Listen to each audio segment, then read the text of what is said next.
episode of The Gist is brought to you by Castlevania 2 Lords of Shadow.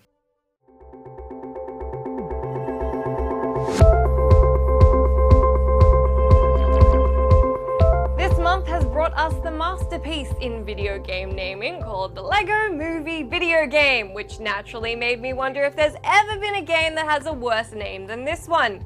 Actually, there are a whole bunch. For every elegantly titled Mass Effect or Dragon Age, there are so many game names that are straight up tautologous, completely nonsensical, or just plain suck. This one is kind of sneaky because on a first listen it doesn't sound so bad, and it's attached to a game that's pretty great, so most of us forgave Larian Studios for Divine Divinity, but those days are over. The title irked me in the same way that Beyond the Beyond did. You don't need to move past the Beyond because, I get it, you're already beyond. It's the same deal with Divine Divinity. We sort of had the divine part covered in the first word, it didn't really need to be clarified with a noun of exactly the same root word. The divinity in question was never going to be anything other than divine, and if it was something else, like the tainted divinity or the divinity closely resembling Christmas cake, then that's when a clarifying adjective would have come in handy. Your game name is bad and you should feel bad. Fortunately, they did decide to entitle the sequel Ego Draconis, which translates to Eye of the Dragons. Much, much cooler. I don't want to alarm anybody, but we as a gaming community seem to have fallen into a disturbing trend of accepting certain popular game titles as viable when they don't actually make any sense when you think about them.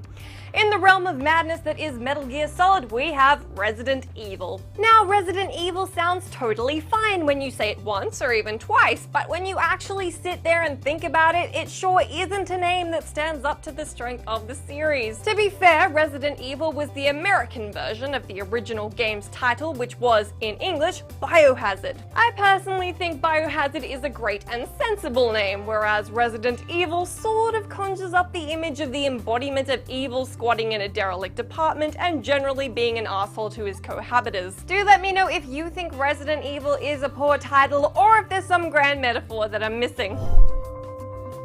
The next game name on my list isn't even silly, it just makes literally no sense no matter which way you spin it.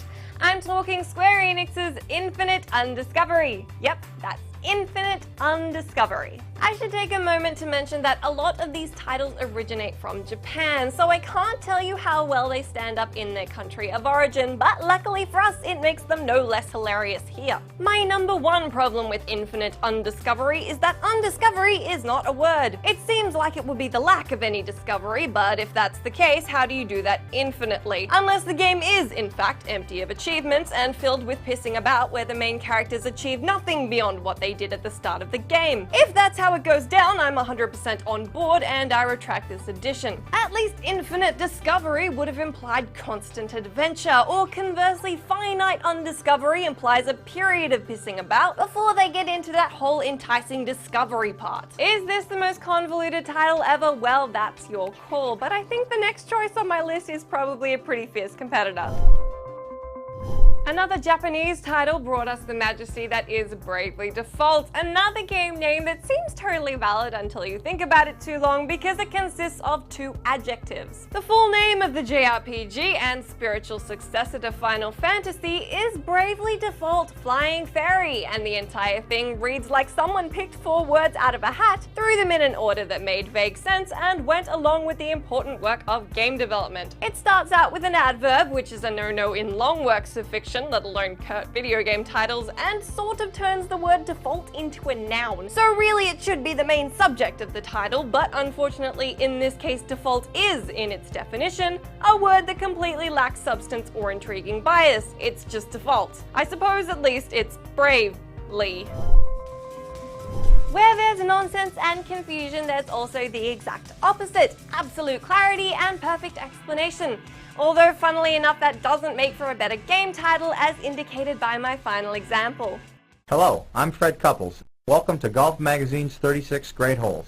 Golf Magazine presents 36 Great Holes starring Fred Couples doesn't leave a lot to the imagination. In fact, it leaves nothing to the imagination. You're told right there that a golfing magazine is sponsoring the game, you'll be knocking into 36 holes, which are apparently great, and you'll get to fill the shoes of the incomparable Fred Couples. This is the kind of title that makes you wish for more Bravely Defaults and infinite indiscoveries or whatever. If we follow Golf Magazine's example, we may as well be calling Dark Souls Yell at Your TV for a bit and then go make a sandwich, or The Sims Achieve the American Dream in 7.5 in-game days. If I've got my choice, I'll take my Divine Divinity to go, but be sure to let me know what your favorite all-time terrible game titles are, or if you think there's a massive contender I've forgotten.